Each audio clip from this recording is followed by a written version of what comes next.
Hello everyone, welcome to our channel, TJ Comments and Answers.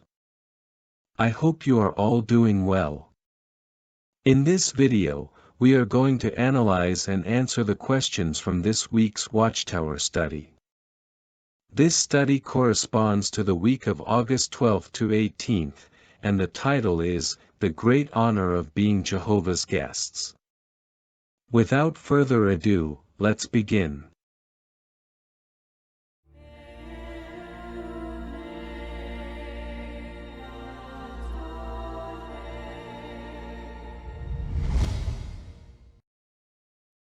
Let's look at questions 1 and 2. What opportunity does Jehovah offer us? Jehovah offers us the opportunity to be his friends, as if we were his guests in his home. Just like a host invites someone into their home, Jehovah invites us to be close to him and enjoy his friendship. Additional comments. In Psalm 15:1, David asks who can be a guest in Jehovah's tent.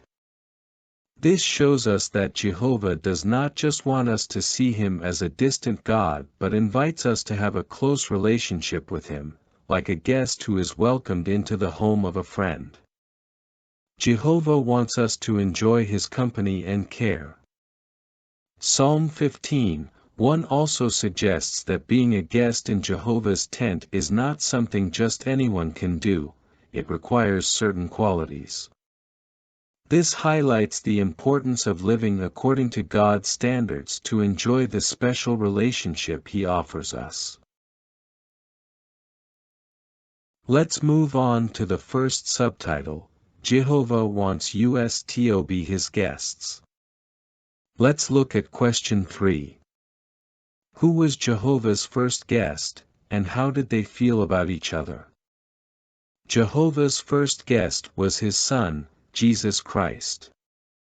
They both felt very happy being together. Jehovah greatly enjoyed the company of his Son. Additional comments. Proverbs 8:30 describes how Jesus Christ, God's firstborn Son, continuously delighted before Jehovah. This verse shows that the relationship between Jehovah and his Son was extremely close and happy, highlighting the love and joy they shared. Proverbs 8:30 also teaches us that Jehovah finds great satisfaction in the company of his faithful servants, starting with his Son. This underscores the value God places on personal relationships based on love and obedience. Let's look at question 4. Who did Jehovah invite to his tent next? After inviting his Son, Jehovah also invited the angels and then some faithful humans, such as Enoch, Noah, Abraham, and Job, to be his friends. Additional comments. Genesis 5:24 mentions that Enoch walked with God, which is an expression of a close and faithful relationship. This indicates that from the earliest times, Jehovah has been willing to be a friend and host to those who live according to his principles. Isaiah 41:8 mentions Abraham as God's friend, reflecting how deeply Jehovah values the loyalty and faith of his servants. Being considered a friend by God is an honor and a reflection of mutual love and trust. Let's look at question 5. What does the prophecy in Ezekiel 37:26-27 teach us? This prophecy shows us that Jehovah truly wants us to be his friends and promises to care for all who faithfully follow him, whether their hope is to live in heaven or on earth. Additional comments. Ezekiel 37:26 speaks of a covenant of peace that Jehovah would make with his faithful servants. This covenant demonstrates God's desire to have a lasting and peaceful relationship with his worshippers, assuring them of his protection and friendship. Ezekiel 37:27 mentions that God will place his dwelling among his people. This indicates that Jehovah wants to be close to his servants and that they enjoy his constant presence, regardless of whether their hope is heavenly or earthly. Let's move on to the second subtitle, Wherever We Are, Jehovah Cares for Us. Let's look at question 6. When do we enter Jehovah's tent, and where is this tent located? We enter Jehovah's tent when we dedicate our lives to him, that is, when we decide to follow his teachings and be his friends. This tent is not a physical place, it is wherever there are people who follow Jehovah. Additional comments. Psalm 61:4 says, I will reside in your tent forever. This verse suggests that by dedicating ourselves to Jehovah, we enter his symbolic tent, a place where we can find refuge and protection under his care. Revelation 21:3 mentions that the tent of God is with mankind. This means that Jehovah's protective presence is with his people worldwide and is not limited to a physical place but is wherever his servants faithfully worship him. Let's look at question 7. Why can we say that Jehovah's servants who died faithful are still guests in his tent? Even though they have died, Jehovah continues to remember his faithful servants as if they were still alive to him. This means that, in a sense, they are still his friends and are in his tent. Additional comments. Luke 20:37-38 shows that Jehovah is not a God of the dead, but of the living, meaning that to him, his faithful servants who have died are still alive in his memory. This assures us that they remain his friends and guests, awaiting resurrection. The fact that Jehovah identifies himself as the God of Abraham, Isaac, and Jacob, who were dead at that time, is a powerful demonstration that his relationship with his faithful servants transcends death. Let's move on to the third subtitle, Benefits and Responsibilities. Let's look at question 8. What benefits do we receive from being in Jehovah's tent? Being in Jehovah's tent protects us from spiritual dangers and gives us hope. Satan cannot harm us in a way that cannot be repaired if we are close to Jehovah. Additional comments. Psalm 31:23 assures that Jehovah protects those who are faithful to him. Being in his tent offers us protection from harmful influences and allows us to live with the hope of his salvation. 1 John 3:8 indicates that the purpose of Jesus Christ was to destroy the works of the devil. By being in Jehovah's tent, we benefit from this protection and liberation from Satan's influence.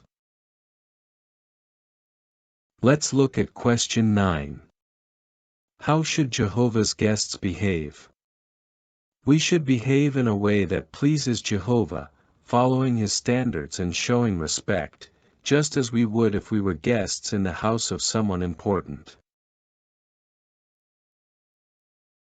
Additional comments. Colossians 1:10 urges us to walk worthy of Jehovah, pleasing him in all things. As guests in his tent, we should strive to live in a way that reflects our gratitude and respect toward him. Micah 6:8 says that we should walk modestly with God. This means that although we are friends of Jehovah, we must always remember that he is also our Creator and maintain an attitude of humility and reverence. Let's move on to the fourth subtitle. He treated everyone equally in the desert. Let's look at questions 10 and 11. What example do we have that Jehovah treats all his servants impartially? Jehovah cares for all his servants equally, regardless of their position or physical proximity to the place of worship, just as he did with the Israelites in the desert. Additional comments. Romans 2:11 states that God is not partial. This was clearly reflected when Jehovah cared for all the Israelites in the desert, without making distinctions based on their roles or proximity to the tabernacle. Jehovah's equal treatment of the Israelites in the desert, as mentioned in Exodus 40:38, is a reminder that he cares for all his servants equally, ensuring that all have access to his guidance and protection. Let's look at question 12. How did Jehovah treat the Israelites impartially in the desert? Jehovah ensured that all the Israelites, no matter where they camped, could see the cloud and fire that guided them, and they could all hear when it was time to move. Additional comments. Exodus 40:38 shows that the pillar of cloud and fire was visible to all the Israelites, ensuring that each of them, no matter where they camped, could follow Jehovah's guidance. Numbers 9:15-23 describes how all the Israelites could see when the cloud moved and knew when they needed to pack up and follow it. This equal treatment underscores Jehovah's impartiality. Let's move on to the fifth subtitle. Jehovah demonstrates his impartiality today. Let's look at question 13. How does Jehovah demonstrate impartiality today? Today, Jehovah continues to be impartial. He gives the same care and spiritual guidance to all his servants, no matter where they live or their situation. Additional comments. 1 Peter 5:7 assures us that we can cast all our anxieties on Jehovah because he cares for us. This demonstrates that Jehovah cares for all his servants equally, regardless of their location or situation.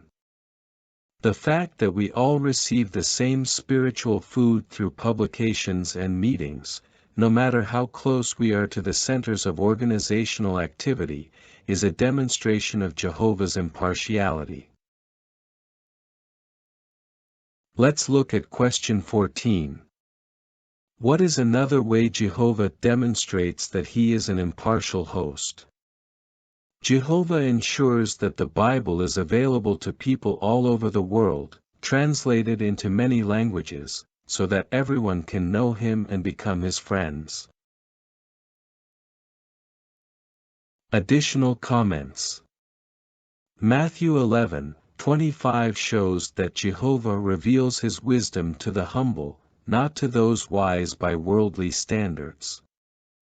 This reinforces the idea that his wisdom is available to everyone, regardless of their level of education or status.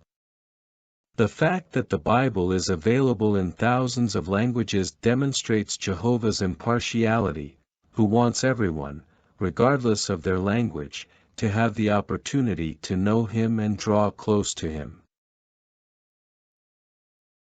Let's look at question 15.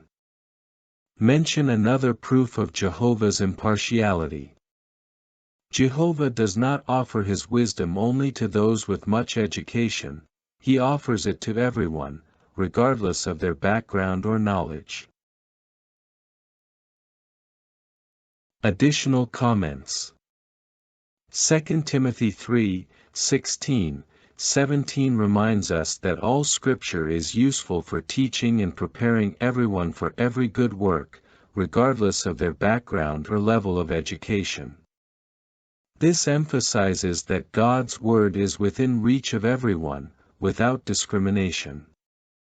The fact that the Bible has been translated into so many languages shows that Jehovah wants his message to reach all people, ensuring that everyone can benefit from his wisdom and love. Let's move on to the fifth subtitle, Continue Being Jehovah's Guests. Let's look at question 16. Who does Jehovah accept into his tent? Jehovah accepts into his tent anyone who follows his standards, regardless of their origin, culture, race, education, or gender. Additional comments. Acts 10:34-35 emphasizes that Jehovah does not show partiality but accepts anyone who fears him and does what is right, regardless of their race or nationality. Jehovah's impartiality, as mentioned in Acts 10:34-35, assures us that we are all welcome in his tent if we live according to his standards, giving us hope and confidence in his justice. Let's look at question 17. What will we see in the next article? The next article will discuss what we need to do to continue being guests in Jehovah's tent, that is, to remain his friends. Now we will answer the review questions titled, What would you answer? Question 1. How do we know that Jehovah is eager to be our friend? We know because Jehovah has done everything possible to draw close to us, offering us protection, guidance, and the opportunity to be part of his spiritual family, as shown by his covenant of peace and his desire to always be near us. Question 2. How does Jehovah expect the people he has invited into his tent to behave? Jehovah expects us to live in a way that honors him, following his standards and acting with respect, humility, and justice, just as we would if we were important guests in the house of someone we deeply respect. Question 3. What benefits do we receive thanks to Jehovah's impartiality? Thanks to Jehovah's impartiality, everyone, regardless of our situation or background, receives the same love, protection, and opportunities to grow spiritually and enjoy his friendship. Well, these have been the answers from this week's Watchtower study. I hope they are very helpful to you, my dear brothers and sisters. We will see you next week with a new video. I send you a big hug, and may Jehovah always bless and protect you.